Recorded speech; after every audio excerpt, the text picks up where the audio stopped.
আপনি অনেক উন্নতি করে গেছেন, দেশের অনেক উন্নতি করছেন শিক্ষা ক্ষেত্রে। অনেক আপনার কথা তো কেউ আমরা তো কখনো ভুলতে পারি না, বা আমরা কখনো ভুলবো না। মামনি, আপনি দেশে কবে আসবেন? আপনাকে চাই, আমি আপনার আসবো, আসবো, কিছুতেই মানে ইনশাল্লাহ আসবো। না আমি আগে, এখন যেটা করতেছি, আমার যারা ইউনিয়ন ওয়ার্ড সমস্ত এসব নেতাদের কথা শুনছি, এটা শেষ করে তারপর আসবো। তার কারণ আমি জানি যে আমি যাই তো কি করবো, হয় আমাকে মেরে ফেলবে, না আমাকে জেলে দেবে। তখন তো আর কারোর সাথে কথাই বলতে পারবো না। এই জন্য আগের থেকে আমি ঠিক করছি যে আগে সবাই আমার 122টা 23টা নির্বাচন এলাকা শেষ হয়েছে, বাকিগুলো আমি শেষ করব। আর এইভাবে তোমাদের দায় মুক্তি যারা যেখানে এরকম তাদের সবার সাথে কথা বলে তারপর আমি দেশে ফিরবো। আমি অলরেডি দেখো না, আমরা। আমি বিদেশে শুনে আমার নামে ফাঁসি চায়, তারা হ্যাঁ, যে হ্যাঁ, হ্যাঁ। খুন করে মামলা দেয় আমাদের, আর ফাঁসি চায় আমার। খুব ভালো কথা, ফাঁসি দিয়েছিস, খুব ভালো হয়েছে। আসতেছি ফাঁসি দিয়ে দড়িটা কত মোটা দেখতে চাই, আর কত ভালো দেখতে চাই আমি। আসবো আমি ইনশাল্লাহ। মোহা বেগম, আপনি মিউটে আছেন। মোহা বেগম, ওখানে শুনতে একটা ইয়ে আছে, হ্যাঁ। আস- আপনার যেখানে মাইকটা থাকে ওখানে একটু হাত দিয়ে টাচ করেন, তাহলে মাইকটা খুলে যাবে। দেখবেন এটা মাইকের মতো আছে, ওই যে আপনার ওখানে রাখাই দেখা যাচ্ছে, এটা দাগ আছে, ওই জায়গাটা একটু টাচ করেন কোথাও। হ্যাঁ, এখন হয়েছে, ঠিক আছে। কথা বলেন এখন, বলেন, বলেন, কথা বলেন এখন। আসসালামু শোনা আলাইকুম। যাচ্ছে। ওয়ালাইকুম আসসালাম। হুম, আসসালামু আলাইকুম। হ্যাঁ, ওয়ালাইকুম আসসালাম, আমি শুনছি। মা, আপ- আমার কথা শুনছেন আপনি? হ্যাঁ, আমি শুনতেছি, কথা শুনতেছি। মা, মা আমার, আপনার ছেলেকে ওই ইস, নির্মম করে সে হত্যা করেছে মা। 25 দিন হাসপাতালে থাকার পরে সে মৃত্যুবরণ করেছে। মা, আমার আমার বিচার চাই মা। আমার ইনকাম মুক্ত করার মতো কোনো মানুষ নেই, শুধু চারটা ছেলে মেয়ে নিয়ে আমি থাকি। আমার অভিভাবক যেটা সেটাই, মা বাড়ি বড় মা, সে তাকে মেরে ফেলছে। আমি আর এই গ্রামের বাড়ি ছাল পারলে কেমন থাকবো মা? আমার কোনো ইনকাম করার সোর্স নাই, কোনো আয় নাই। আমার ছেলে মেয়ে অপরাধ। আমি আওয়ামী লীগের নেতা ছিলেন। মায়ের বিচার আমি চাই মা, আমার বিচার সুষ্ঠু বিচার করেন মা। উনি আমি জানি আমার যেভাবে যেভাবে চোখে মারছে, এটা তো ভাষায় বর্ণনা করা যায় না। এবং প্রত্যেক জায়গায় এরকম তারা মানুষ খুন করে বেড়ায়। আর আমার বলে আমি নাকি মানুষ খুন করছি, মিথ্যা অপবাদ দিয়ে বেড়ায় সবার উপরে। আমার ফাঁসিও দিয়ে দিল, কারণ আমি মানুষ মারছি। ওদের দেখা যাচ্ছে হিসাব করে সব মানুষ ওরাই মারছে, যে অথচ মামুনি, আমাদের উপরে বদনাম ওরা করছে। ওরা আমরা আমরা ভোট দিতে যাইনি, কারণ আমরা কাকে ভোট দিব? আমাদের মাই নাই, আমরা কাকে ভোট দিতে যাব? আমরা ভোট দিতে যাইনি, এটাও আমাদের অপরাধ ছিল। আমরা কেন ভোট দিতে যাইনি? আমরা কেন ওদেরকে ভোট দিব? আমরা দিব যাকে, সেই তো নাই। মামুনি, আজকে যদি আপনি দেশে থাকতেন, তাহলে আমার বাবার আজকে এভাবে অকাল মৃত্যু হতো না। আমার বাবা তো বুড়া হয়নি, আমার আব্বা সুস্থ স্বাভাবিক একজন মানুষ, সুস্থ মানুষ, কোনো অসুখ নাই, জোয়ান মানুষ। আমার বাবাকে এইভাবে মেরে ফেলছে মামুনি। আমার আব্বা সব সময় আপনার ভাষণ শুনতো, আপনার ছবি দেখতো, যে বঙ্গবন্ধু কন্যা দেশে আসবেই আসবে। আমার আব্বা আপনার ভক্ত ছিল। আর এই কারণে এই শুধু এই এই এই একটা কারণের জন্য আমার হ্যাঁ, বাবাকে মেরে ফেলছে।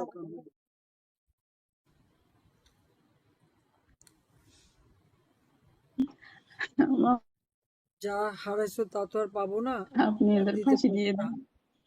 কারণ আমি নিজে তো বাপ মা ভাই বোন সব হারা। যখন আমরা সবাই হারাই, আমার বোনটা মাত্র 16 বছরের ছিল। তা আবার দেশের বিদেশের মাটিতে থাকতে হয়েছে, আসতে দেয়নি দেশে, ওর পাসপোর্টও দেয়নি। আমি তোমাদের কষ্ট বুঝি, সেদিন তো তোমাদের সাথে কথা বলি। আর কিছু না পারি, আমি তো একজন সান্ত্বনা আমি দিতে পারি। তবে আল্লাহ আল্লাহ আছে, আল্লাহ যেহেতু বাঁচিয়ে রেখেছে, নিশ্চয়ই এই হত্যার বিচার হবে।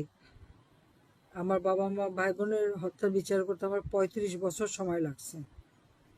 অনেক বাধা, কতবার আমাকে মারার চেষ্টা করছে, হত্যা করার চেষ্টা, আমি হাল ছাড়ি নাই, কিন্তু আমি বিচার করে ছাড়ছি। তো এইসব জি মামুনি। হত্যার বিচার আল্লাহ দিন দেবে, করব। বাবাকে হারাইছে, দিতে পারবো না, কারণ আমি বাবা মা ভাই, আমার 3 ভাই, 2 ভাই বধূ, একমাত্র চাচা, ফুপা, ফুফাতো ভাই বোন সব একসাথে মেরে ফেললো, কারণ আমি কষ্ট বুঝি তোমাদের। জি মামুনি। কিন্তু এরা যারা আছে আপনার ওরা জল্লাদ, ওদের ওরা ওরা কোনো মানুষের জাত না, ওরা মানুষের জাত না। এতদিন তবে এদের এতদিন শিক্ষা হবে, দেব শিক্ষা, চিন্তা করো না। আর তোমাদের দেখে আমরা কতটুকু কি করতে পারি, চিকিৎসা টিকিৎসা যা লাগে ব্যবস্থা করে দেবো। ইনশাআল্লাহ। আমাদের তো কারোই মামুনি, কিছু নাই, সব জ্বালায় নাটোরের পড়া শেষ সাধারণ করে দিচ্ছি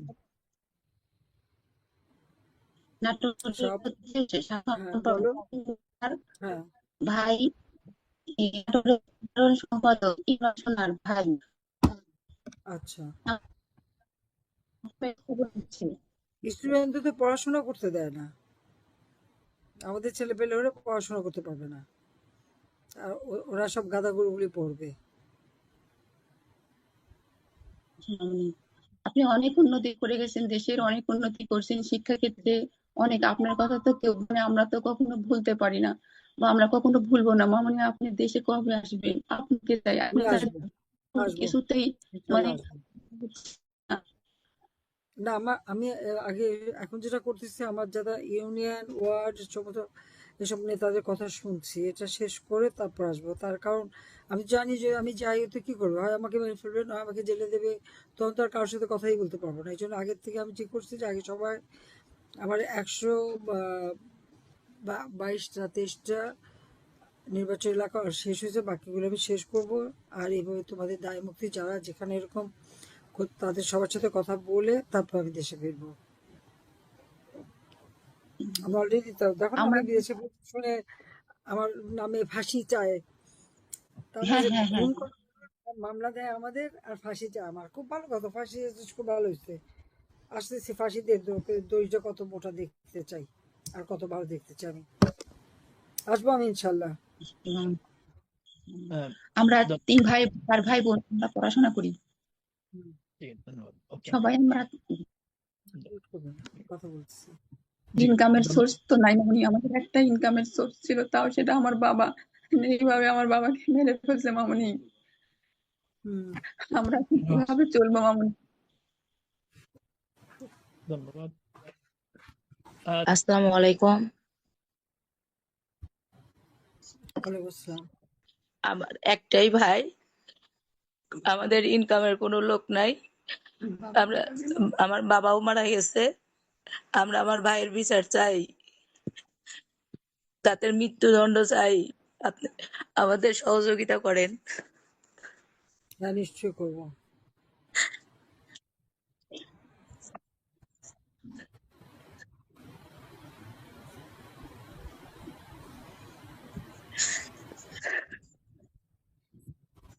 তুমি কান্দো না, আমি জানি, আমিও তো 3 ভাই হারাইছি, আমার তিনটা ভাইরে গুলি করে মেরে ফেলছে।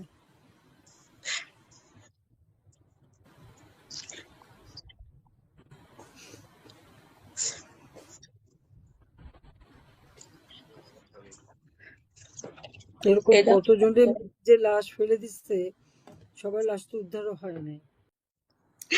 তোমার কি বলে সান্ত্বনা দেবো বলো?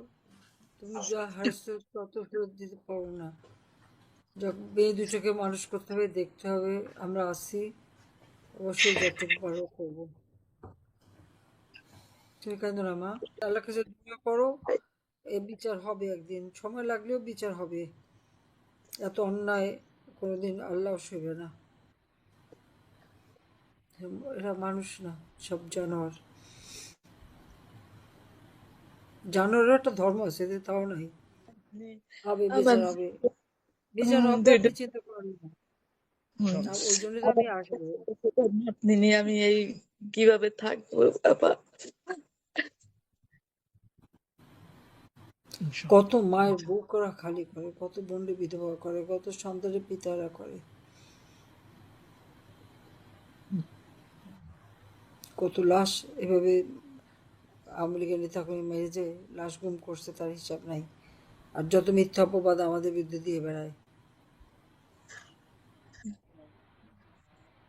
ধৈর্য ধরেন, আল্লাহর ডাকেন, এর বিচার হবে।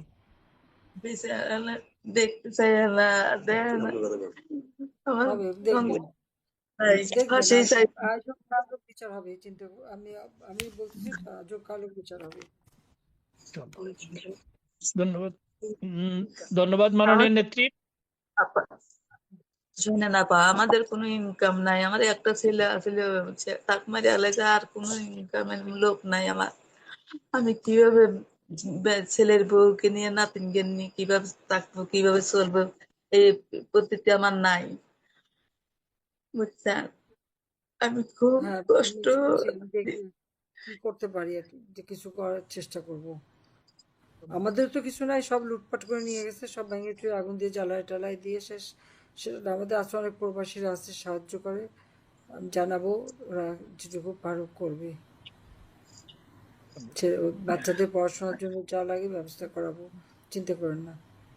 আছে যখন বেঁচে চেষ্টা করব। ধন্যবাদ। ধন্যবাদ মাননীয় নেত্রী। জি, আসসালামু আলাইকুম। ওয়ালাইকুম আসসালাম। জি, আমার বাসা হচ্ছে ভোলা জেলা, বানা উত্তর দিগলদি। গত 23 জুন আমাদের প্রতিষ্ঠা বার্ষিক উপলক্ষে বিক্ষোভ মিছিলের আয়োজন করি। আমি যখন মিছিল করি তখন ওই সময় বিএনপি সন্ত্রাসীরা এসে ধারালো অস্ত্র দিয়ে আমাকে লড়ায়। এক পর্যায়ে আমি কবরস্থানে গিয়ে কচু ক্ষেতের ভিতরে পানির ভিতরে পালাই। তারপরে নেত্রী পালিয়েছিলাম জীবন রক্ষার করতে জীবন রক্ষা করতে গিয়ে ওরা আমাকে ওই জায়গায় খুঁজ করে বের করে। এক পর্যায়ে ওরা কুপিয়ে আমাকে পানির ভিতরে ফালিয়ে দেয়। সেখান থেকে আবার আমার বডি কবরস্থান থেকে মেলা মারে ফেলে আবার ওদের বিএনপির সন্ত্রাসীরা ওগো ক্লাবে নিয়ে যায়। নিয়ে আমার গায়ে পানি ঢেলে আমাকে লোহা দিয়ে, ধারালো লোহা দিয়ে, বাগা দিয়ে, অস্ত্র দিয়ে আমারে পিটাইতে পিটাইতে আমার পার ভিতরে রড ভরে দিয়ে আমার পা গুঁড়া করে ফেলছে। প্রিয় নেত্রী, প্রিয় নেত্রী, আমি ওই কথা বলতে গেলে আমার কলজা ফেটে যাচ্ছে। আমাকে ওরা একটু পানি চেয়েছিলাম, আমাকে পানি পর্যন্ত দেয়নি। প্রিয় নেত্রী, আমি দল ভালোবাসি, আমি আপনাকে ভালোবাসি, এই জন্য আমি দল করি বিদায় ওরা আমাকে 3 নম্বর ভাবে ক্লাবের ভিতরে কুপিয়ে নিয়ে তারপরে ক্লাব অত্যাচার ভাবে বিকোপ ভাবে আমি পাও ধরছি, ওদের কাছে ভিক্ষা চেয়েছি আমার জীবনটা, যে আমাকে ছেড়ে দে ভাই, আমাকে ছেড়ে দে, আমাকে ছেড়ে দে।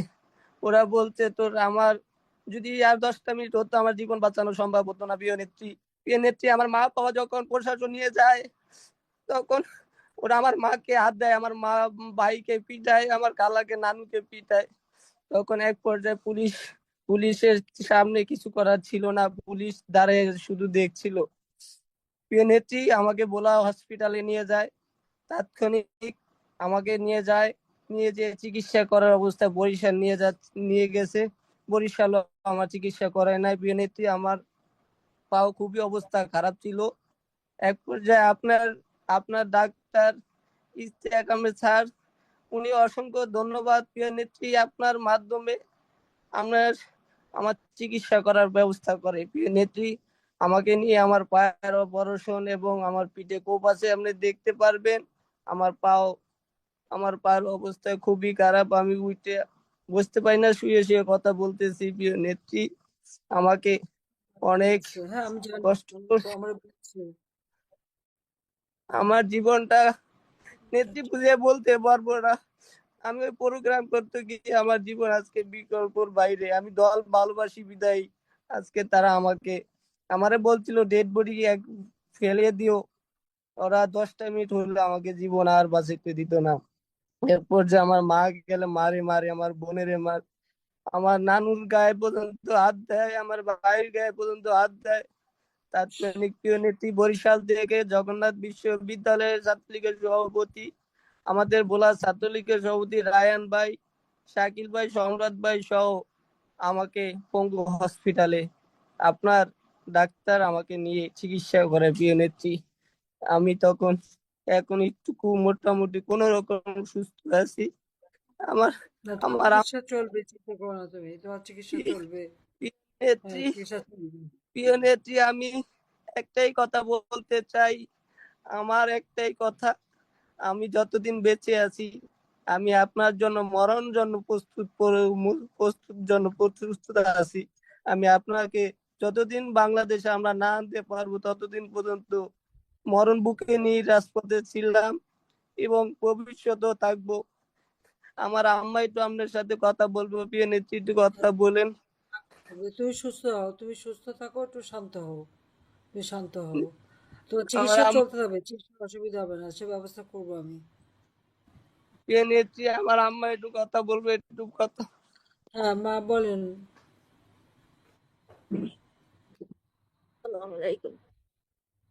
বলেন, এটা কয় তারিখে ঘটনা? 23 তারিখে। 23 তারিখে, 23শে জুন। 23শে জুন প্রতিষ্ঠা বার্ষিকীর দিন।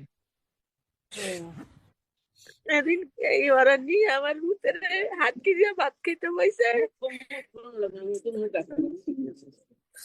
ভাত খেতে বসে, ভাত খেতে বসে আর হেনতেন হাতকে দিয়া নিয়া ওরা মিটিং করছে। মিটিং করে ওরা মিটিং করতে দেখছে, দেখি ওরা বগিদা লইয়া ছুরি লইয়া হাটকি দিয়া নিয়া কবরস্থানের মধ্যে ফালাইয়া এরপর ওরা কোপ দেয়। কোপ দিয়ে আমার হুতেরে মেলা কেস করতে গেছি, কেসও করতে দেয় না ওরা, কেস নেয় না। পুলিশের সামনে করে নির্যাতন করে পিটায়, খেলা ঘরের মধ্যে নিয়ে আমার হুতেরে কি বিরাট পিটাইছে, রক্তে আমার হুতে বাঁচছে।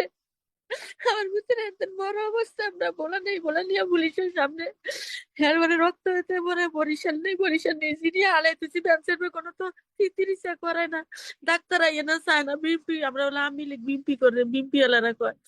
তারপরে আর ঢাকা নিয়ে আপনি কইছে মনে ধরেন, কইছে মধ্যে মন দিয়া পরে বরিশাল ঢাকা নিছি মতো পরে চিকিৎসা করে অনভাড়া বসা লাগছে, বুঝ করে যে দিয়া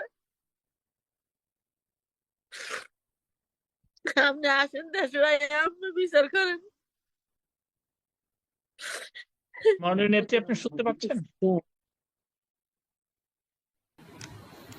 সাথে যুক্ত হয়েছেন। মাননীয় নেত্রী শুনতে পাচ্ছেন?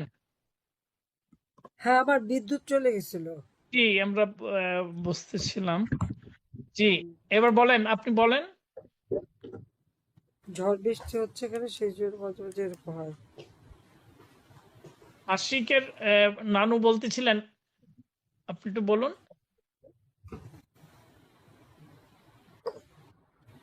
আশিক হাওলাদার, আপনার নানু ফাতেমা, উনি কথা বলতেছিলেন।